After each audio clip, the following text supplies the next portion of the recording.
Literally, that was everyone's reaction to the latest episode of DBS. There has been a lot going on in Future Trunks' timeline, and this has to be the unluckiest timeline ever. It's pretty much what the androids did, but taken to a whole nother level. From what we see, the only people who are left alive are Trunks, Mai from the Pilaf gang, and Bulma.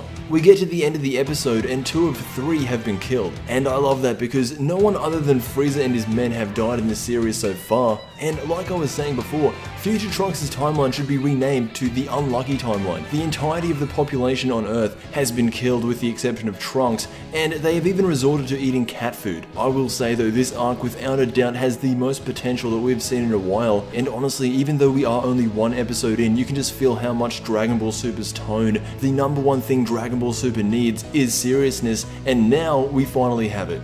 Another thing that made this episode great is that we transition from Trunks to Goku and Vegeta. They're up training with Whis, and they actually start talking about Xeno, and apparently once upon a time there were 18 universes instead of the known 12. And the reason they aren't there anymore is because Xeno, the man who can wipe out entire universes, did just that. Universes 13 through 18 were destroyed by this little guy, and that is the reason why Beerus and everyone else was so worried about Goku when he came up to Xeno so casually. Also, we get to see Goku fantasize about the fighters from different universes, and that was one of the best scenes. It really reminded me of back in the day. Every time Goku trained for a martial arts tournament, he envisioned the guys who were going to be there. It's just something small, but I can appreciate that it's there. Now, the biggest thing in this episode is the new villain, and as most of you know, it's Evil Goku. Dragon Ball Super this week has a new intro for the new arc, and we see what looks like a Makaio Shin. He was only shown in the intro, so we don't know 100% if he is the opposite of a Kai, although he definitely looks like he could be one. I've heard some people say that this green Kai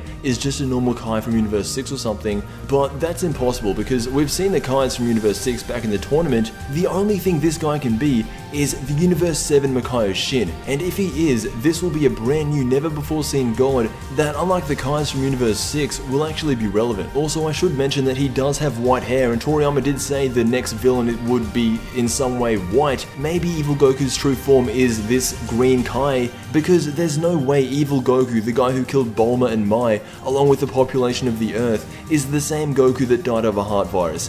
I really just feel like it's one of the Makaio Shins taking advantage of Goku's body and power. In the next episode preview, we see that Trunks has barely made it to the past. The present Bulma looks to be treating his wounds, and the best part about the next episode looks to be that we finally get to see Kid Trunks meet and interact with Future Trunks. Along with that, Goku and Vegeta seem to be keen on going to the future to fight Black Goku, and I'm calling it now, if Goku or Vegeta have the chance to fight Black Goku one-on-one, they win. Evil Goku, as cool as he may look, I just don't see him being as strong as normal Goku or Vegeta at all. Of course he's going to be stronger than Trunks because Trunks hasn't had the chance to train with guys like Whis. I don't even think he's met Beerus. Either way, it's hard to say what's going to happen next. Obviously the main priority is to take out Black Goku, but I don't know how they would get to him. Trunks only has enough energy in his time machine for a one-way trip, so unless Whis or maybe even someone like Xeno could take them to the past. Anyway, that is all the new information to keep you up to date with Dragon Ball Super. June 12th did not disappoint. Lately, I'm going to be honest, as most of you know, over the past month I've been watching Naruto, as Dragon Ball Super was in filler. I was starting to think that, you know, Dragon Ball